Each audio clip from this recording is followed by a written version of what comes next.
जय सिया राम बच्चों, मैं जय प्रताप सिंह अपने YouTube चैनल JSRM स्टडीज में आप सभी का स्वागत करता हूं। आज का हमारा टॉपिक है हाइट एंड डिस्टेंस।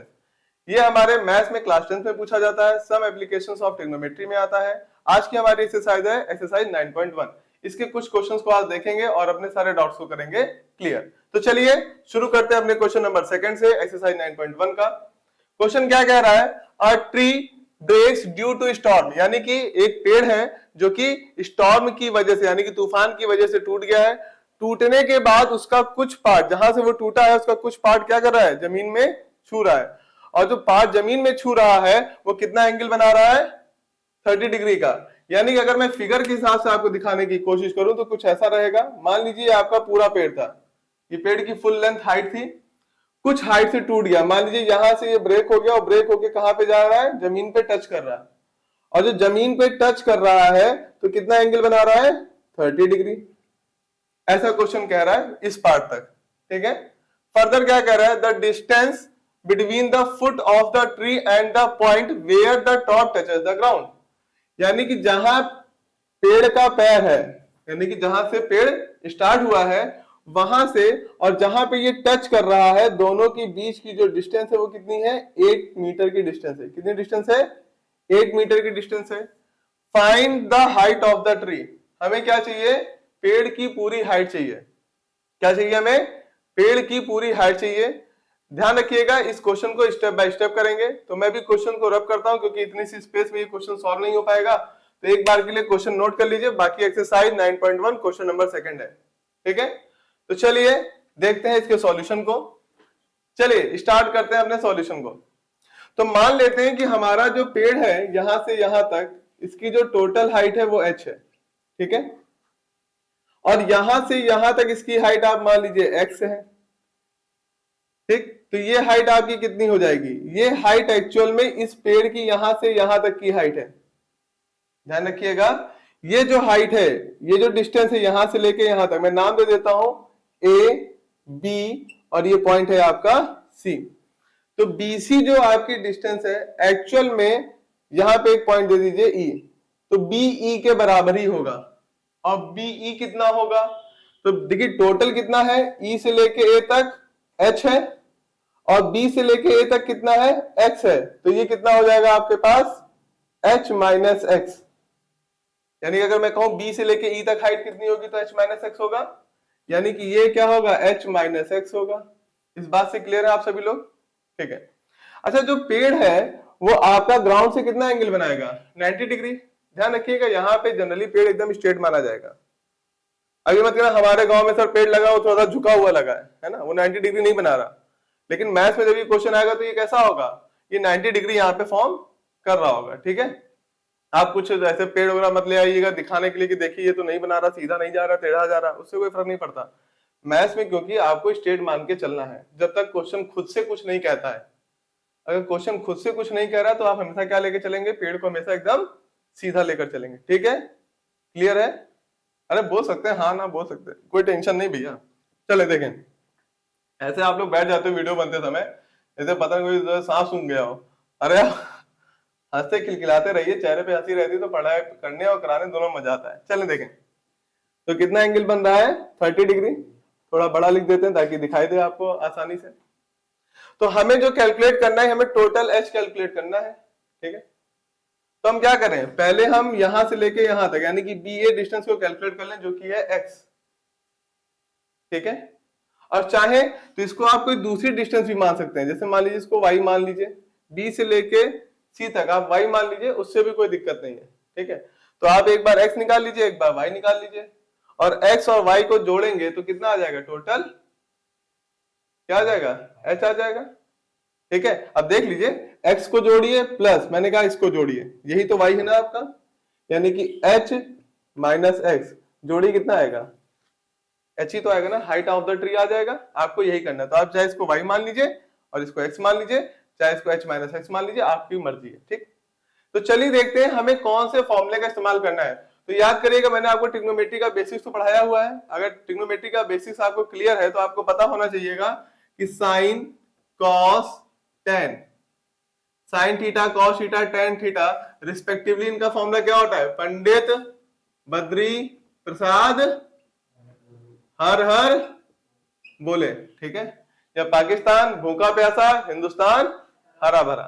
अब जो पहला वाला है वो किसके लिए है, ठीक है, साइन के लिए, दूसरा वाला, तीसरा वाला साइन के लिए।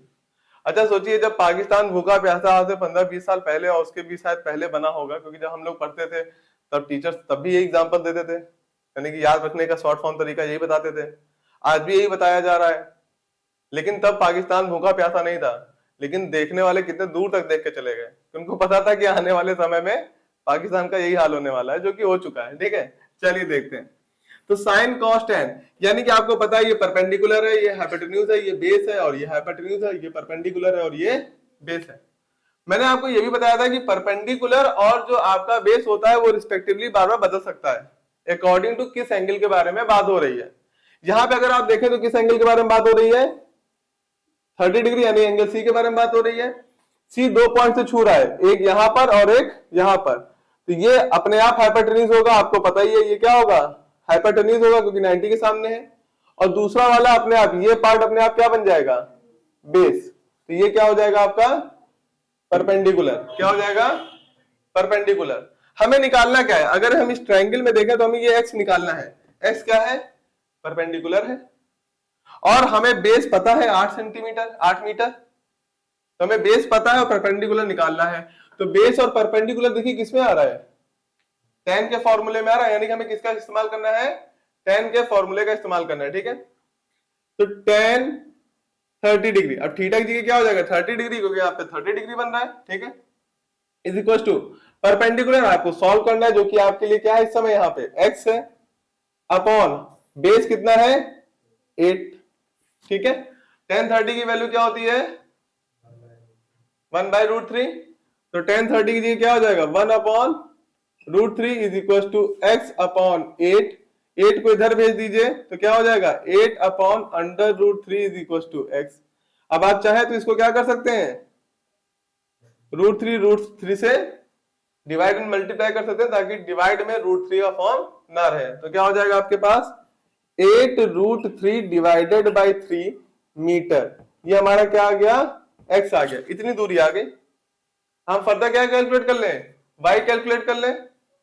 तो y बेसिकली क्या है हाइपोटेन्यूज है, y क्या है हाइपोटेन्यूज है।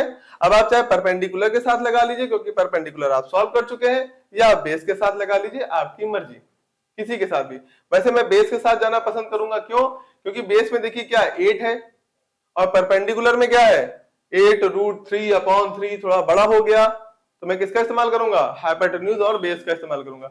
हाइपोटेन्यूज और बेस कहां पर है कॉस में है, तो नेक्स्ट टाइम मैं क्या करूंगा cos 30 का फॉर्मूला लगाऊंगा, cos 30 is equal to base हमारे पास कितना है 8 अपॉन हाइपोटेन्यूज हमें पता नहीं, जिसको हमने क्या माना हुआ है y माना हुआ है, y कह लीजिए या h - x कह लीजिए, उससे कोई दिक्कत वाली बात नहीं है, हालांकि y रख लीजिए आपके लिए ज्यादा इजी रहेगा।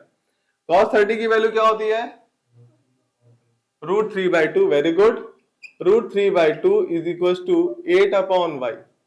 हमें कैलकुलेट क्या करना है y को, तो y को भेजिए इधर, बाकी चीजों को उधर, तो क्या हो जाएगा y इज इक्वल टू 8 × 2/√3, ठीक है। तो कितना हो जाएगा y इज इक्वल टू 16√3। फिर से बेटा √3 को आप क्या कर लीजिए अपॉन में √3 नहीं रखते हैं, तो ये हो जाएगा 3 और ये हो जाएगा 16√3। तो x भी आ गया y भी आ गया। तो पेड़ की टोटल हाइट आपको निकालनी थी, तो h इक्वल टू क्या है x प्लस y, x कितना है 8√3/3 प्लस y कितना है 16√3/3। अब चूंकि आपका बेस देखिए सेम है, ठीक है, तो क्या हो जाएगा 3, ऊपर सिंपली जोड़ लीजिए 8 और 16 कितना हो जाएगा 24√3, 3 से इसको डिवाइड कर दीजिए तो कितना हो जाएगा 8√3। तो आंसर क्या आ गया आपके पास 8√3, यही आपकी क्या है हाइट ऑफ अ ट्री है। क्लियर हो गया, क्लियर हो गया, आया समझ में। तो चलिए स्क्रीनशॉट ले लीजिए, चलिए बढ़ते हैं दूसरे क्वेश्चन की तरफ। तो चलिए देखते हैं क्वेश्चन नंबर 9 को। देखिएगा इस तरह के क्वेश्चंस में आपको जो सबसे ज्यादा प्रॉब्लम होगी वो होगी फिगर बनाने की। अगर आप फिगर सही से बना ले जाते हैं तो आपका क्वेश्चन 50% वहीं पे सॉल्व हो जाएगा, बाकी 50% आपको उसके सॉल्यूशन के साथ जाना है। तो अगर डायग्राम सही नहीं बना है इस तरह के क्वेश्चंस में, अगर डायग्राम दिया हुआ है तो आपके लिए बहुत अच्छी बात है। वो कहावत तो सुनी ही होगी, पांचों उंगलियां घी में, तो आपके लिए बहुत अच्छी बात है भाई, आपका फिगर दिया हुआ है आपके सामने। अगर फिगर नहीं दिया हुआ है तो आपका जो 50% काम है वो क्या है, सही से फिगर या डायग्राम को बना लेना। अगर डायग्राम गलत हुआ तो क्वेश्चन आपका वैसे भी सही होने वाला नहीं है। तो लैंग्वेज को अच्छे से पढ़ेंगे, देखेंगे, समझेंगे और उसके बाद ही अपने पेन को उठा करके फिगर बनाने की कोशिश करिएगा, ठीक है। जल्दबाजी में काम को मत करिए, नहीं तो क्वेश्चन गलत हो जाएगा। तो चलिए देखिए क्वेश्चन क्या कह रहा है। The angle of elevation of the top of a building from the foot of the tower is 30 degree. क्या कह रहा है, the angle of elevation of the top of the building, यानी कि ये बिल्डिंग का टॉप है। ये कोई बिल्डिंग ले लीजिए, ये हमारी बिल्डिंग हो गई ए बी, इसके टॉप से जो एंगल बन रहा है फुट ऑफ द टावर, यानी कि एक टावर भी कहीं पर है, ठीक है। अब देखिएगा ये क्वेश्चन में नहीं दिया होगा कि ग्राउंड पे दोनों खड़े हैं, लेकिन आप मान के चलेंगे कि दोनों, यानी कि बिल्डिंग और जो टावर है वो दोनों क्या है, ग्राउंड पर ही है। और ग्राउंड कैसी है, स्ट्रेट है, सीधा है, ऊबड़ खाबड़ नहीं है ग्राउंड, ठीक है। नहीं तो गलत, मैथ्स ऐसा नहीं कहता तो क्वेश्चन गलत हो जाएगा, इसलिए आप क्या मान के चलेंगे, सीधा है। और यहाँ पे मान लीजिए आपकी टावर है, टावर को नाम दे दीजिए CD। क्वेश्चन क्या कर रहा है, बिल्डिंग की जो हाइट है उससे जो टावर का फुट है उस पे जो एंगल ऑफ एलिवेशन बन रहा है वो कितना बन रहा है, 30 डिग्री, इस तरह से, ठीक है, ठीक है। अगला क्या पार्ट कर रहा है, and the angle of elevation of the top of the tower from the foot of the building. Top of the tower, tower के टॉप से foot of the building, foot of the building पे जो angle बन रहा है वो कितना बन रहा है, 60 डिग्री बन रहा है। If the tower is 50 metre high, हमारा टावर क्या है, ये है, इसकी हाइट कितनी दे रखी है, 50 मीटर। तो हमें कैलकुलेट क्या करना है, find the height of the building, हमें इसकी हाइट निकालनी है। इसको आप x मान लीजिए, ठीक है। ए बी की हाइट हमें कैलकुलेट करनी है, ठीक। तो क्वेश्चन नोट कर लीजिए, क्वेश्चन नंबर 9 है। और चलिए अब हम सॉल्यूशन पे बढ़ते हैं। फिगर सभी का बन गया, तो चलिए अब क्वेश्चन पे आगे बढ़ते हैं। तो चलिए सॉल्यूशन देखते हैं अब क्वेश्चन का। अगर यहां से यहां तक की दूरी हम देखें तो हमें इसमें कोई भी इंफॉर्मेशन है इस दूरी के बारे में, कोई इंफॉर्मेशन नहीं है, तो इसको भी आप कुछ लेट कर सकते हैं, ठीक है। तो इसको लेट कर लीजिए y, ठीक है, ओके। अच्छा, क्या हम y कैलकुलेट कर सकते हैं, हम y कैलकुलेट कर सकते हैं? आपने बोला हाँ, कैसे करेंगे, किस फिगर में, CDA, वेरी गुड। तो अगर हम CDA वाले ट्रायंगल को देखें, अगर हम CDA वाले ट्रायंगल को देख रहे हैं तो ध्यान रखिएगा ये ट्रायंगल की हम बात नहीं कर रहे हैं, तो एक सेकंड के लिए आपके लिए अब इसको हटा देते हैं ताकि आपको इजीली विजुलाइज हो जाए, आप आसानी से देख सके। अब देखिए, अब कैलकुलेट कर सकते हैं, ठीक है। हमारे पास क्या है, हमारे पास बेस नहीं है, ये बेस है, हमारे पास क्या है, परपेंडिकुलर दे रखा है और हाइपोटेन्यूज नहीं था हमारे पास। तो हमारे पास एक चीज दे रखी है, दूसरी चीज हम कैलकुलेट कर सकते हैं। और बेस और परपेंडिकुलर किसमें आता है, किसमें आता है गुड़िया, tan में आता है, वेरी गुड। तो हम tan का फॉर्मूले का इस्तेमाल करेंगे, tan 60 degree is equal to perpendicular upon base. Perpendicular कितना है हमारे पास 50, बेस कितना है y, हमें नहीं पता था, तो हम y को कैलकुलेट करते हैं। tan 60 की value √3 is equal to 50 upon y, तो y ऊपर आ जाएगा और √3 नीचे चला जाएगा, ठीक है। हमारा काम y निकालने का नहीं है, तो आप चाहे तो यहां पे भी इसको रैशनलाइज कर लीजिए, नहीं चाहते तो मत करिए, क्योंकि हमारा काम y का तो है नहीं, ठीक है। हमारा काम क्या है, हमें x फाइंड आउट करना है, ठीक। तो चलिए यहां तक का हमारा काम हो गया, इसको इक्वेशन 1 बना के रख लीजिए। अब गौर करिएगा, ये ऐसे थोड़ा ना था, यहाँ पे तो ये लाइन आ रही थी ना और 30 डिग्री का एंगल बना रहा था, ठीक। अब एक सेकंड के लिए इस लाइन को भूल जाइए। अब देखिए कॉपी में आप ऐसे रब तो करते नहीं रहेंगे, तो आपकी आंखों को थोड़ा तेज करना पड़ेगा आपको, ताकि जब आप एक फिगर को देख रहे हो तो उसी फिगर में आपका ध्यान रहे, ठीक है। तो ये हम किस ट्रायंगल में देख रहे थे, तो यहां लिख लीजिएगा इन ट्रायंगल CDA। और अब हम किस ट्रायंगल में देख रहे हैं, ABC में देख रहे हैं, तो इन ट्रायंगल ABC। अब हमारे पास y कैलकुलेट हो चुका है और हमें क्या चाहिए, परपेंडिकुलर चाहिए। तो फिर से देखिए बेस और परपेंडिकुलर, तो फिर से हम किसका फॉर्मूला लगा दें, tan का फॉर्मूला लगा दें, ठीक है।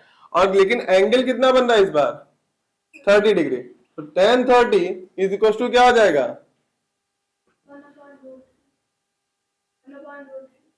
परपेंडिकुलर अपॉन हाइपोटेन्यूज बेस होता है, बताइए क्या होता है, यही होता है ना।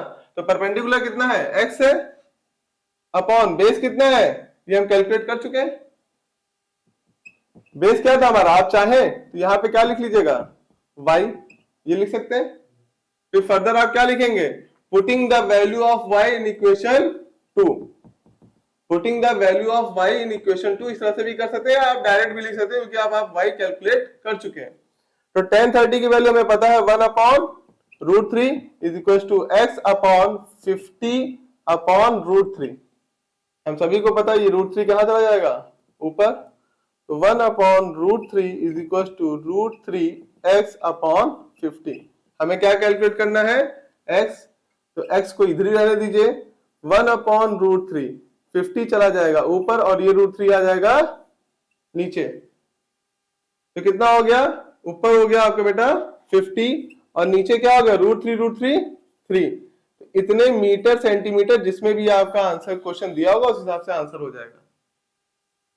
तो 50 अपॉन 3, तो 50 अपॉन 3 को कैलकुलेट करेंगे तो कितना आएगा, अप्रॉक्स 16 पॉइंट समथिंग आएगा, ठीक है। कितना आएगा, 16 पॉइंट समथिंग आएगा। तो यही आपका आंसर है।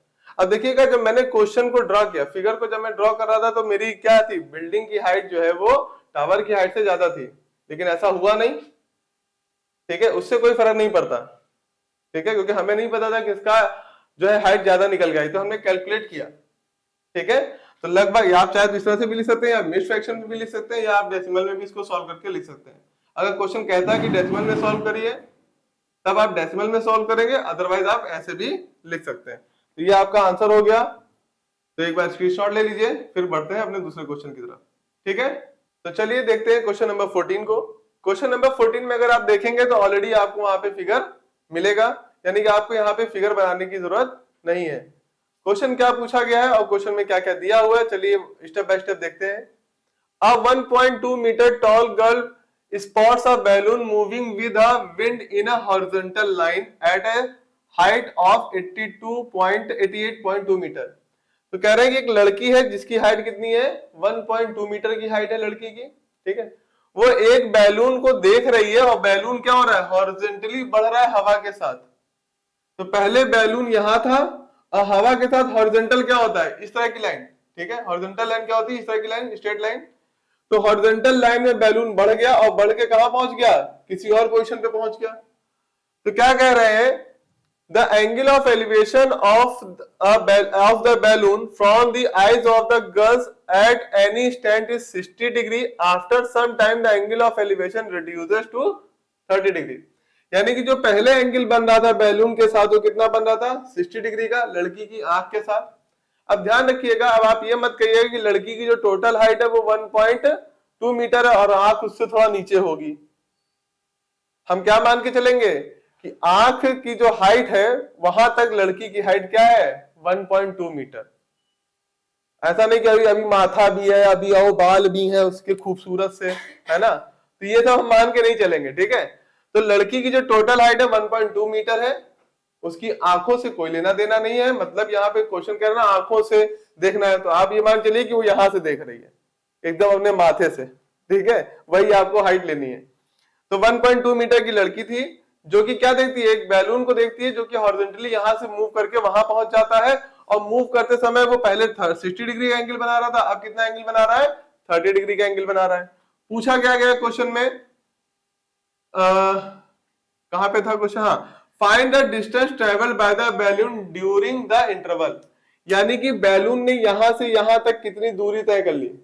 अब यहां से यहां कह लीजिए, चाहे यहां से यहां कह लीजिए। अब अगर हम सभी को नाम दे दें तो हमारे लिए थोड़ा ज्यादा आसान रहेगा चीजों को समझने में। अब देखिएगा ध्यान से, यहाँ पे जो गलतियां होती हैं क्या होती हैं, ये जो टोटल हाइट 88.2 मीटर दे रखा है, हम यहां से कैलकुलेशन को सॉल्व करते हैं, यहीं से हमारी गलती हो जाती है, ठीक है। देखिएगा ये जो भी एंगल बन रहा है वो 88 हाइट से नहीं बन रहा है। किस हाइट से बन रहा है? थोड़ा ऊपर। और कितनी ऊपर? जितनी ऊपर ये लड़की है, यानी कि 1.2 यहां तक होगा। तो जो आपको हाइट लेनी है वो यहां से यहां तक लेनी है, और यहां से यहां तक की हाइट कितनी हो जाएगी? 88.2 में से 1.2 माइनस कर देंगे तो आ जाएगा 87। तो आपको ये हाइट लेकर चलना है, ध्यान रखिएगा, क्योंकि एंगल लड़की के पैर से नहीं बन रहा है, लड़की की आंखों से बन रहा है, और लड़की उल्टा नहीं खड़ी है, ठीक है, सर के बल नहीं खड़ी है। तो ध्यान रखिएगा यहां से एंगल बन रहा है आंखों के पास से, ठीक, और इसलिए हाइट जो होगी वो कितना होगा? 87 होगा। क्लियर हो गया? अब सभी को नाम दे दीजिए, ए बी, यहां पे सी, डी और ई, ताकि आपके लिए चीजों को कैलकुलेट करना आसान हो। हमें पता करना है ये हाइट, ये दूरी, यानी कि ये दूरी हमें निकालनी सी से लेके ए तक। तो इस दूरी को आप क्या ले लीजिए? एक्स, ठीक है। यहां से यहां तक की दूरी भी आपको निकालनी पड़ेगी। क्यों निकालनी पड़ेगी? अगर टोटल दूरी हम मान लेते हैं, टोटल दूरी हमारी कितनी है? y, और उसमें से हम ये दूरी निकाल लें, इस दूरी को हम ले लेते हैं z। तो टोटल में से अगर हम क्या माइनस कर दें? z को, तो ये डिस्टेंस आ जाएगा या नहीं आ जाएगा? x। तो टोटल हमारी क्या है? y। टोटल में से अगर हम z माइनस कर दें, टोटल में से अगर हम इतना माइनस कर दें तो ये x निकल आएगा। क्लियर हो गया? तो सबसे पहले हम y कैसे निकालेंगे, तो चलिए देखते हैं। यहां से यहां तक y है, तो a से लेके d तक भी y होगा, क्योंकि ये दोनों एक पैरेलल लाइंस हैं, ठीक है। क्वेश्चन नोट हो गया? क्वेश्चन नंबर 14 है, ठीक है। अब चलिए सॉल्यूशन की तरफ देखते हैं। तो चलिए सॉल्यूशंस की तरफ बढ़ते हैं आगे। तो सबसे पहले हमें ये छोटा वाला ट्रायंगल ले लेना है, और छोटे वाले ट्रायंगल से हमें z कैलकुलेट कर लेना है, ठीक है। यानी ट्रायंगल हम कौन सा ले रहे हैं? In triangle DCE, DCE, DCE triangle में अगर आप देखेंगे तो यहां पे कितना एंगल बन रहा है? 60 डिग्री। आपको कैलकुलेट क्या करना है? बेस। क्या कैलकुलेट करना है? बेस। दिया हुआ क्या है? परपेंडिकुलर। क्या दिया हुआ है? परपेंडिकुलर दिया हुआ है। तो परपेंडिकुलर कितना है? 87। ध्यान रखिएगा टोटल नहीं लेना है, टोटल नहीं लेना है। तो चलिए C से लेके E तक की जो आपकी डिस्टेंस है वो कितनी है? 87, और यही क्या है आपकी? परपेंडिकुलर। आपको पता है परपेंडिकुलर कब लगता है? परपेंडिकुलर बेस tan में, और कितना है? tan 60। tan 60 equal to perpendicular, perpendicular कितना है? 87 अपॉन बेस कितना है? z। इसकी value √3 is equal to 87 upon z। z calculate कर लीजिए, z इक्वल टू क्या आ जाएगा? 87 अपॉन √3। अभी इसको एज इट इज रहने दीजिए, इसको रैशनलाइज मत करिए अभी, ठीक है। √3 के फॉर्म में रहने दीजिए अपॉन में। मीटर सेंटीमीटर जिसमें भी यूनिट होगी उसमें लिख लीजिएगा, ठीक। अब हम क्या करें? टोटल डिस्टेंस y निकालना है, तो हम बड़े वाले ट्रायंगल का इस्तेमाल कर लें, ठीक है। तो हम क्या करेंगे? इन ट्रायंगल DAB, तो हम ट्रायंगल DAB में देखेंगे। फिर देखिएगा ये फिर से बेस है, और ये फिर से क्या है? परपेंडिकुलर है, यानी कि फॉर्मूला तो लगेगा tan का ही। तो tan 30 is equal to perpendicular 87 upon base इस बार क्या है? y। tan 30 की value 1 upon √3 is equal to 87 upon y। तो y क्या हो जाएगा? 87 √3, √3 इधर चला जाएगा, इतना मीटर, ठीक है। तो हमारे पास y आ गया, हमारे पास z आ गया। तो y में से अगर मैं z को माइनस कर दूं तो हमारा जो रिक्वायरमेंट है, यानी कि CA जो डिस्टेंस चाहिए हमें, वो हमारी कैलकुलेट हो जाएगी, ठीक है। तो हमें कैलकुलेट क्या करना है? x। तो x बराबर क्या हो जाएगा? y माइनस z, और x ही हमारा क्या है? C से लेके A, जो आपको कैलकुलेट करना है बेसिकली, ठीक है। बैलून कितनी दूर हॉरिजॉन्टली गया हवा में, ठीक। y कितना है? 87 √3 माइनस z कितना है? 87 अपॉन √3। एलसीएम हो जाएगा √3, यहां कुछ नहीं है तो 1 ले लीजिए, यहां आ जाएगा √3 को इससे मल्टीप्लाई करेंगे तो क्या हो जाएगा? 87 इंटू 3 माइनस √3, और यहां √3 पहले से है तो क्या हो जाएगा? 87। तो बेसिकली आपको 3 87 में से माइनस क्या करना है? एक 87। यहां देखिए क्या है? 387 में से माइनस करना है 187 यानी कि 2 इंटू 87। 2 इंटू 87 कितना हो जाएगा 174। ठीक है, कितना हो जाएगा 174। ठीक है, 174 अपॉन √3। √3 से ऊपर नीचे मल्टीप्लाई कर लीजिए, तो ये क्या आ जाएगा 174 √3 अपॉन 3। क्या ये 3 से डिवाइड हो सकता है? 7 + 1 8, 8 + 4 12 डिवाइड हो सकता है। डिवाइड हो गया कितना आ जाएगा 58। तो कितना हो गया 58 √3। यही x है और यही आपको सॉल्व करना था। That's your answer. ओके, तो नोट कर लीजिए, स्क्रीनशॉट लेना है स्क्रीनशॉट ले लीजिए। तो आज के लिए बस इतना ही। होप सो आपको हाइट एंड डिस्टेंस के क्वेश्चन समझ में आए होंगे। रेस्ट ऑफ द क्वेश्चंस आप अपनी बुक से लगाने की कोशिश करिए। नहीं समझ में आता है तो कमेंट बॉक्स में आइए, जो क्वेश्चन नहीं समझ में आ रहा है आप उसका मुझे बता दीजिए, कौन सा क्वेश्चन समझ में नहीं आ रहा है उसका आंसर आपको मिल जाएगा। तो आज के लिए बस इतना ही। जय सिया राम बच्चों।